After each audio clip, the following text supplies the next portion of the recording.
A Guerra de Órion, segundo mensagens recebidas por médiuns e contatados ao redor do mundo, foi travada na Via Láctea há quase 5 bilhões de anos.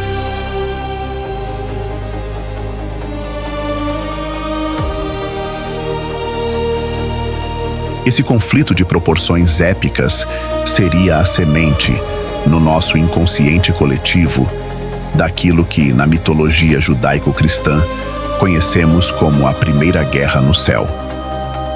Sim, a história da queda de Lúcifer e de uma terça parte das hostes celestes, condenadas por se rebelarem contra o Criador, teria suas raízes em um conflito real, travado em múltiplas dimensões simultaneamente, e que contou com a participação de todos os seres atualmente encarnados na Terra. Gravadas em nosso DNA, as memórias da devastadora Guerra de Órion ainda estão conosco. Os anjos caídos e seu líder, Lúcifer, descritos na Bíblia, não seriam apenas símbolos, mas inteligências conscientes de alta hierarquia que atuaram em outra camada do multiverso.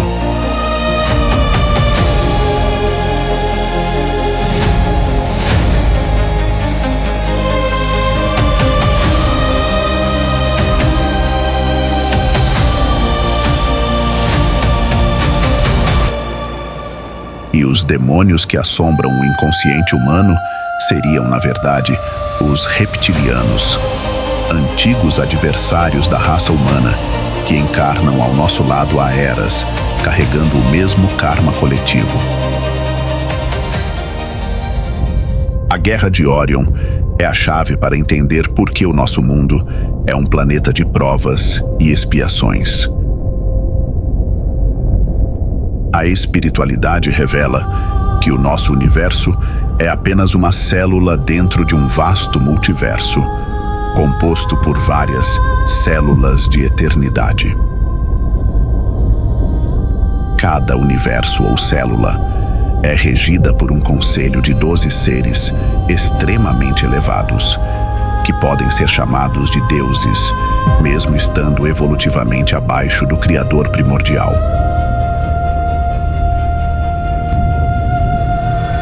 Esses conselhos são responsáveis por reger a evolução das almas. Nosso universo foi o 7º criado.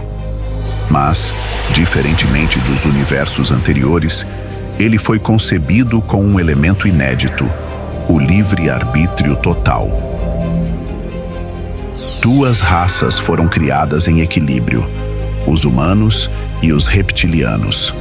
Pela primeira vez na história da criação, espíritos teriam liberdade para trilhar seus próprios caminhos evolutivos, sem guardiões, sem trilhas definidas, sem interferência divina direta. Lúcifer foi o escolhido pelo Conselho para comandar essa nova célula de criação. Uma missão importante para que esse espírito pudesse se elevar ainda mais. Lúcifer era uma entidade extremamente evoluída, mas que ainda necessitava aprender por meio da responsabilidade. Com autoridade total, ele decidiu alterar o plano original.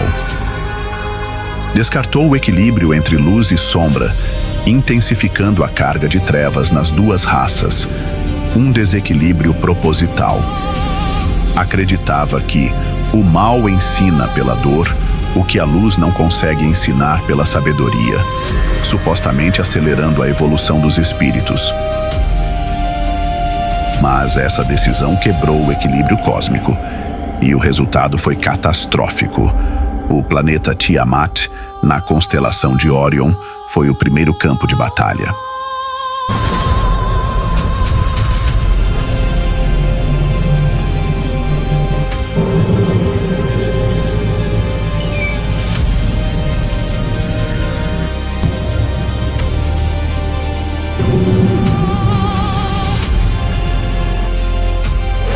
Foi em Tiamat que humanos e reptilianos, estes sedentos de poder, romperam o frágil pacto de convivência. Com as duas civilizações passando a dominar armamentos de destruição em massa, a guerra se deu em uma escala até então sem precedentes na galáxia.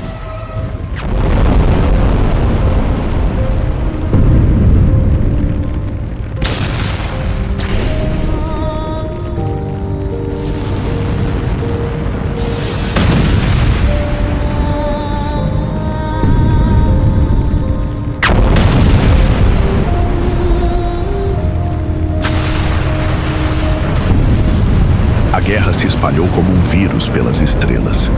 Planetas colapsaram e até as grandes estrelas começaram a explodir. Já foi dito que 137 trilhões de almas foram erradicadas nesse conflito.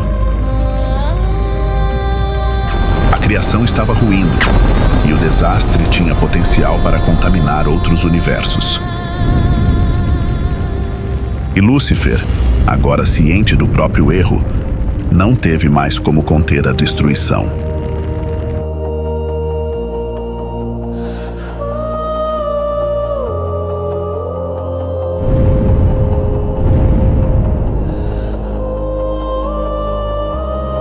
Foi então que Miguel Arcanjo entrou em cena, vindo de um plano tão elevado quanto o dos próprios criadores do Conselho.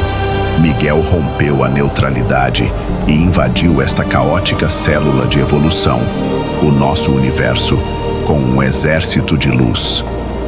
Ele aprisionou as almas envolvidas e responsáveis pelo conflito, inclusive Lúcifer e Satã, seu segundo em comando, em 37 mundos de expiação, cada um correspondente a um fragmento da alma, dividido em diferentes frequências vibratórias.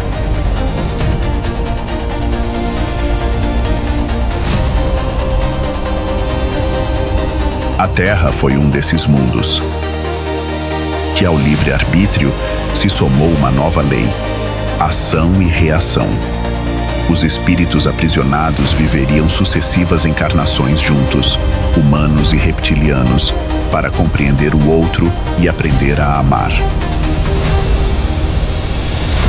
E a Terra, ainda jovem e afastada do conflito original, mas também uma consciência viva, se ofereceu como abrigo para os prisioneiros espirituais da Guerra de Orion. Sim, nosso querido planeta não é uma rocha inerte, é um ser consciente e também faz parte de uma hierarquia espiritual. Ao nos abrigar, a Terra aceitou o papel de presídio de segurança máxima, de onde nem mesmo a morte nos libertaria. Nossa única saída, a evolução da alma.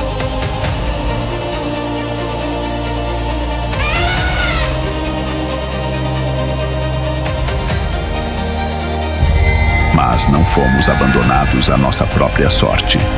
Jesus, uma das 12 superconsciências criadoras do nosso universo, tomou uma decisão até então inédita entre seres com este nível de evolução.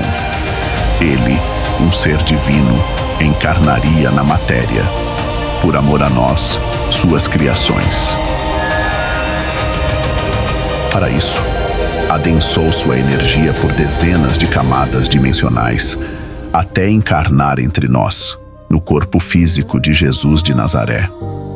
E no batismo no Rio Jordão, a consciência crística assumiu seu lugar.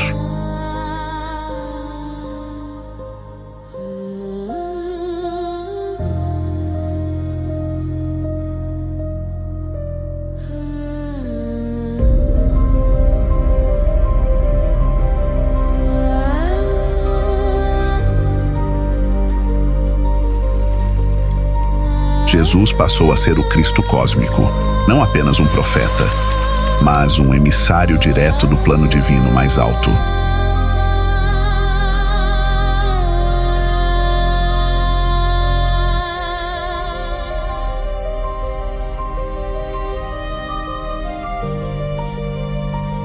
Encarnado na matéria, nem Lúcifer, então aprisionado na Terra, o reconheceu. Testou-o no deserto, sem saber que falava com um dos 12 super-seres do Conselho Criador.